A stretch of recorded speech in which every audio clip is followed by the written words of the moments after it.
Mesdames et messieurs, merci de nous faire confiance. Bonne fête chez vous. 2013 jette l'encre et 2014 lève l'encre dans quelques jours seulement. RDC Emploi, nous terminons, c'est la toute dernière, plutôt l'avant-dernière émission pour cette année 2013. Nouvelles technologies, quelles opportunités d'emploi en République démocratique du Congo? On en parle avec Jean-Pierre Kalota Kayenga. Bienvenue. Merci de m'accueillir encore. Vous êtes acteur politique, donc vous êtes de ceux avec qui on a démarré cette émission quand elle a commencé en 2012. Donc vous étiez le deuxième invité de RDC Emploi. Avec vous, on a fait 2 numéros.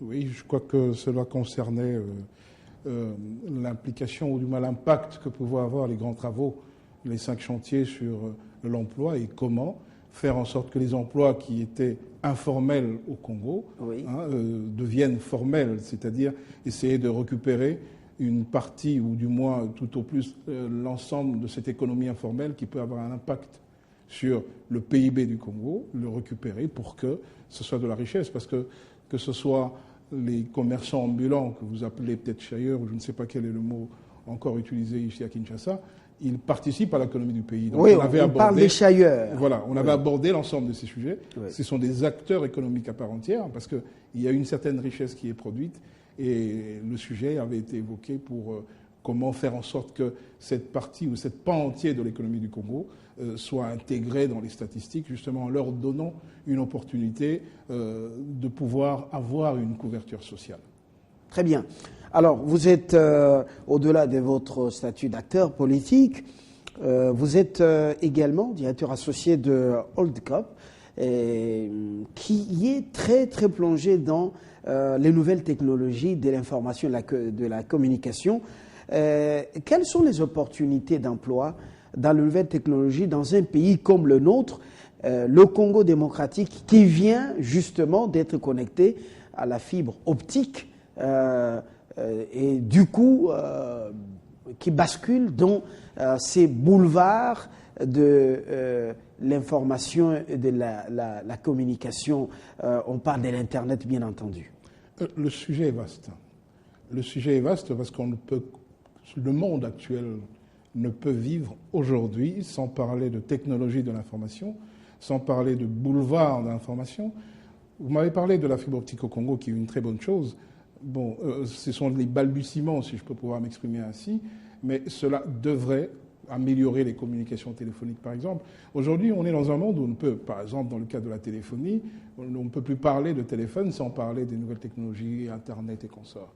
Mais nous, Worldcop, dont je suis directeur associé, nous sommes un acteur et nous pensons être un acteur majeur d'accompagnement, que ce soit pour les décideurs politique, que ce soit pour les entreprises, dans la mise en place et dans le conseil de stratégie de mise en place de ces systèmes d'information, afin qu'il y ait une certaine vision pour beaucoup, que ce soit au niveau des chefs d'entreprise ou que ce soit au niveau des dirigeants politiques.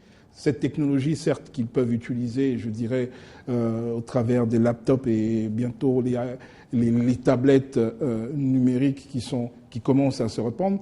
Mais cet outil, en même temps, est un outil de travail d'une puissance énorme parce que ça permet justement d'améliorer la bonne gouvernance. Donc, Worldcop se positionne comme une entreprise de stratégie en termes d'information, de technologie de l'information, je veux dire, donc de l'informatique, de stratégie pour accompagner, je dirais, les directions générales dans les stratégies à avoir pour amener les entreprises à intégrer, je dirais, ce mode de fonctionnement moderne dans leur processus de gestion, pour améliorer effectivement la bonne gouvernance. Quand je parle de la bonne gouvernance, c'est aussi une gouvernance de gestion de l'entreprise, autant une gouvernance des institutions publiques. Vous parlez d'un secteur très complexe, nouvelles technologies justement. À l'heure où, à l'heure actuelle, le Congo, vous dites, est au stade de balbutiement, c'est qu'il y a encore beaucoup d'opportunités en vue. Comment doit-on capitaliser surtout ce domaine, surtout avec l'avènement de la fibre optique?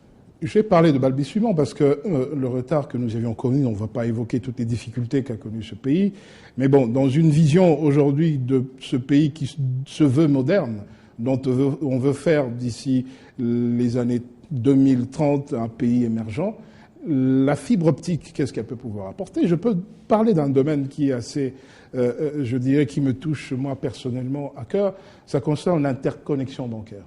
À titre d'exemple, l'interconnexion bancaire. C'est-à-dire permettre à ce que, aujourd'hui, on voit sur la ville de Kinshasa qu'il y a des guichets automatiques pour le retrait des billets de banque, avec les terminaux de paiement qu'on peut retrouver dans certains magasins. Mais il y a une particularité qui est assez déplorable, à mon avis, qui est que quand on est dans un magasin aujourd'hui, on voit qu'il y a autant de terminaux de paiement que de banques ou que de cartes. Donc, quand on est de la BIAC, quand on est de l'Ecobank et qu'on sort, autant de cartes, ça fera justement sans citer. Toutes mais ces bon, banques. c'était juste pour donner une idée assez précise. Oui. On a autant de cartes de paiement que de terminaux de paiement. Tout simplement parce que l'ensemble de ces banques n'est pas connecté. Grâce, justement, bon, cela pouvait se faire avant, mais je dirais la fibre optique peut permettre, justement, d'améliorer ou, dès l'instant qu'il y aura une volonté, je dirais, de faire en sorte que ces acteurs bancaires se réunissent derrière, et ça sera sous-tendu, je dirais, par l'outil informatique, je dirais en termes de gestion, et derrière par une interconnexion qui devrait être suffisamment rapide pour que les transactions se fassent dans un temps suffisamment optimum. Et je crois que la fibre optique devrait permettre cela. J'espère que les acteurs en charge de ce type de dossier pourront saisir justement l'opportunité de la fibre optique pour amener l'ensemble des banques à fusionner et à avoir une espèce de groupement des cartes bancaires au Congo et avoir ce type de prestations pour le public. On a vu que les tarifs des téléphones, je dirais portables, devraient baisser. Pourquoi? À cause de la fibre optique. Parce que certaines communications se faisant avec l'étranger se passent ou se font aussi au travers de la fibre optique. Ça peut amener une réduction des coûts de communication. Et je pourrais citer plusieurs exemples d'opportunités que cela peut créer. Donc, génératrice, pourquoi? De ressources, dans le sens où ça améliore l'activité. Quand je parle d'améliorer l'activité, dans le sens où on réduit le coût de communication et on peut enfin penser à informatiser notre administration. Le cas de la Chine émergente, est-ce que ça peut inspirer les Congolais aujourd'hui? Vous parlez de la Chine, moi je parlerai de l'Inde. Justement, l'Inde et la Chine, c'est blanc, bonnet, bonnet blanc. D'accord. Ce sont des nations émergentes. Surtout le cas de l'Inde aujourd'hui. Tout à fait. Voilà, vous savez, quand on parle de technologie de l'information, qui peut être un atout pour le Congo de demain et un atout pour le développement du Congo, il faut qu'il y ait une vision politique. Et je dirais, pourquoi j'insiste sur la vision politique? Faire en sorte que nous ayons suffisamment, je dirais, des personnes formées, des ingénieurs informaticiens dans les différents domaines de l'informatique, capables à apporter les solutions dans ce monde qui est hyper connecté. Nous vivons un monde où, je dirais, nous serons connectés, que ce soit pour les procédures de gestion d'état civil, il faut de l'informatique, que ce soit pour la gestion, je dirais, des systèmes de santé. Pour une future sécurité sociale, j'espère qu'il verra le jour au Congo, il faudra un système informatisé. Donc, quel que soit le domaine dans lequel on se trouve, il faut que nous soyons connectés. Mais pour cela, nous avons besoin qu'il y ait au Congo des gens formés. L'Inde avait su, à son époque, mettre l'accent sur la formation. Aujourd'hui, voilà un pays qui est un acteur incontournable dans le monde de l'informatique. Je parle de l'intelligence en informatique, pas forcément en termes d'équipement. Donc l'Inde a su mettre sur le marché suffisamment d'ingénieurs au point qu'il n'existe pas, je dirais, une grande entreprise européenne dans le domaine de l'informatique qui n'a pas de filiales en Inde ou qui se base sur le savoir-faire des ingénieurs indiens dans le domaine de l'informatique. Et ça constitue aujourd'hui un boom sans précédent. Un boom sans précédent. Un boom Ces entreprises se sont installées. Un boom technologique sans précédent. Absolument. Et je crois, à mon avis, il faut encourager des initiatives où, comment je dirais, de créer des écoles de formation. Bon, il y a ISIPA au Congo et à Kinshasa, mais ce n'est pas suffisant parce que les enjeux sont énormes. Quand on parle de richesse dans un pays, c'est pas forcément les richesses naturelles. Certes, c'est considérable, mais moi je crois qu'il y a le cerveau, il y a l'intelligence, qui est une richesse immatérielle, mais laquelle richesse, justement, peut être un atout pour le Congo, et ouvrir le Congo vers des nouvelles technologies, vers de nouveaux horizons, parce qu'on parle de la modernité. Et donc, faire en sorte que, je dirais que cette révolution de la modernité, adaptée aux réalités de ce que réellement nous voulons, puissions produire suffisamment, je dirais, des personnes, des techniciens à même de répondre au type d'exigences qui seront les nôtres dans un avenir très prochain. Justement, alors, parce que vous avez parlé des LISIPA, bon, c'est une des institutions qui fait la fierté ou l'une des institutions qui font la fierté de la République démocratique du Congo dans le domaine des nouvelles technologies. Aujourd'hui, à Télé 50, où la gestion est informatisée, tout se fait en réseau, vous allez retrouver, c'est une parenthèse, les produits des LISIPA qui sont ici, ils sont nombreux, même si d'autres viennent des universités occidentales. Ça, c'est une parenthèse au niveau de Télé 50. Alors, au niveau de la formation académique ou dans les grandes écoles, Jean-Pierre Kalota, cela ne va pas demander une refonte au niveau du contenu de l'enseignement? Absolument. Un RDC? Absolument. L'enseignement doit être adapté aux besoins d'une société. Vous êtes sans ignorer, je crois, que dans le classement des grandes écoles, ou du moins des universités d'Afrique, le Congo ne fait pas partie des 50 premières universités, ni même des 100 premiers. Selon un critérium. Oui, mais quel que soit le critérium, il faut reconnaître que le niveau de l'enseignement a baissé. Le dire n'est pas forcément quelque chose critiqué, mais nous devons avoir le courage. C'est pas un péché. Non, c'est pas un péché, mais voilà. Nous devons avoir le courage de nous regarder en face, de se dire bon, il y a des choses qui ont été faites, il y a des gens brillants, hein, je ne dis pas le contraire, mais sur le plan général, le système d'enseignement, je dirais l'enseignement aujourd'hui, les produits de l'enseignement aujourd'hui au Congo ne répondent pas forcément, à part des exemples que nous venons de citer, dans le cas de l'ISIPA, mais ne répondent pas forcément aux besoins du pays. On doit repenser ce système d'enseignement en se disant qu'est-ce que nous avons besoin, de qui aurons-nous besoin dans les 10 ans à venir, dans les 30 ans à venir. C'est-à-dire se dire que si on se tourne vers les nouvelles technologies, qu'il y ait suffisamment des élèves qui seront préparés dans le domaine de ces nouvelles technologies, non seulement pour en faire un métier, mais pour qu'ils aient la maîtrise de cet outil. Pourquoi ? Parce que ceux qui ont été formés, je dirais, dans les années 80, qui peut-être aujourd'hui sont en train de travailler, mais s'il n'y a pas eu un effort de recyclage de ces personnes-là, ils deviennent carrément has-been, c'est-à-dire que devant ces nouvelles technologies, ceux qui ne se sont pas donné la peine je dirais, d'accompagner ou de monter dans ce train des nouvelles technologies, ils sont complètement perdus.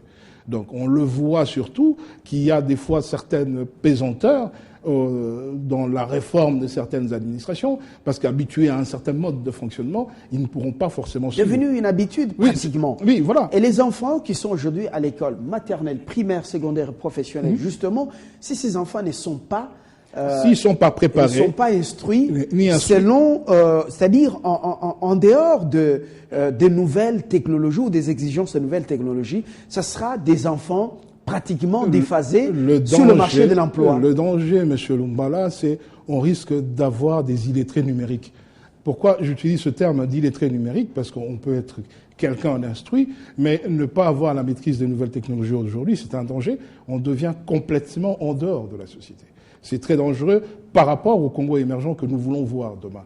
Non seulement dès les écoles primaires, initier les enfants. Il y a des initiatives assez louables quand même, il faut le reconnaître, qui sont prises par différents acteurs, mais je crois que cela doit devenir un enjeu national par rapport à ça.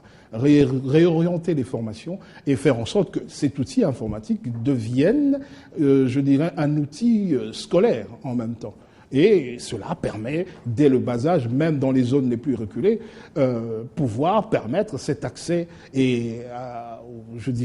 aux nouvelles technologies à toutes les couches de la population, qui est cette cassure, parce qu'il y a une cassure numérique, il y a des zones,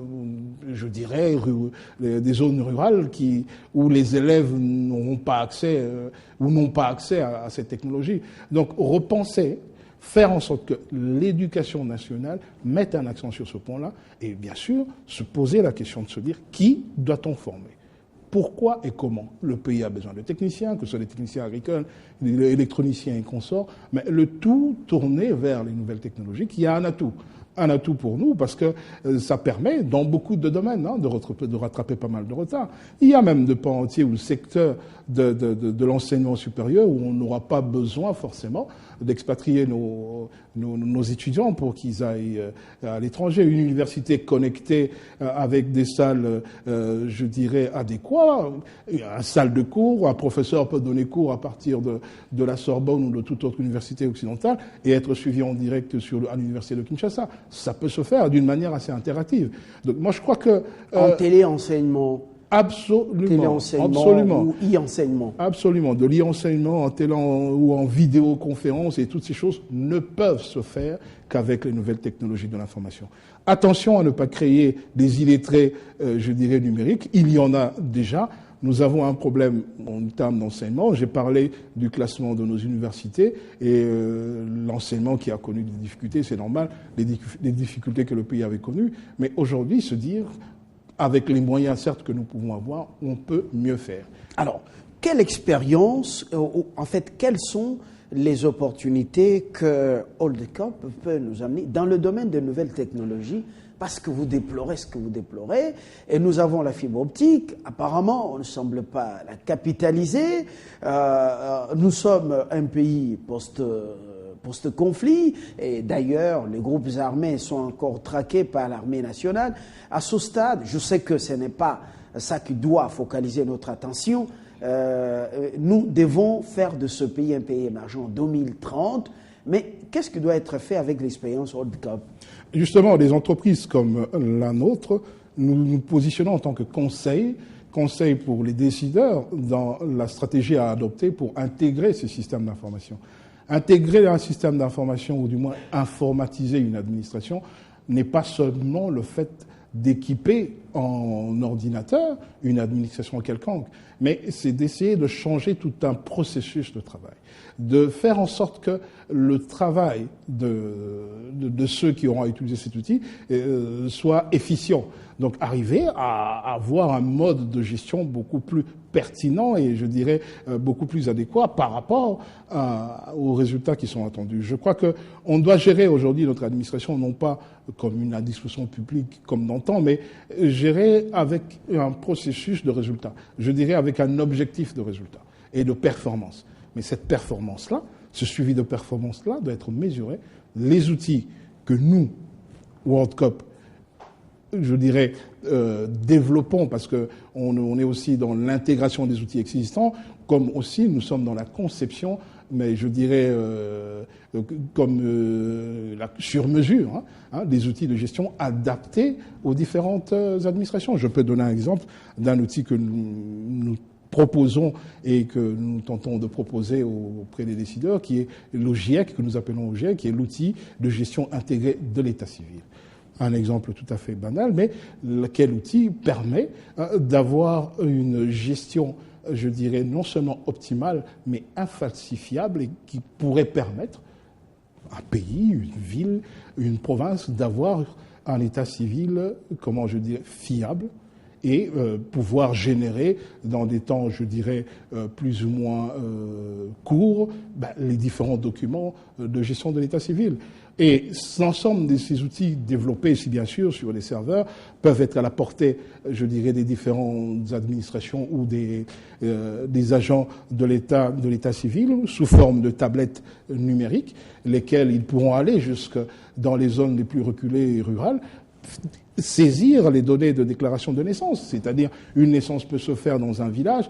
L'habitude dans les zones rurales n'est pas souvent d'aller déclarer l'enfant qui vient de naître auprès de l'état civil, mais ces officiers de l'état civil, au travers des communes et d'autres entités, pourront se déplacer avec ces appareils numériques pour aller déclarer et transmettre les données auprès de l'organisme centralisé qui aura le faire. C'est qu'il y a un outil, l'état civil, vous en conviendrez, qui serait en complément de ce qui peut être comme le recensement de la population, un outil de maîtrise de la gestion de la population et de la bonne gouvernance pour, bien sûr, prévoir l'ensemble des infrastructures qui doivent être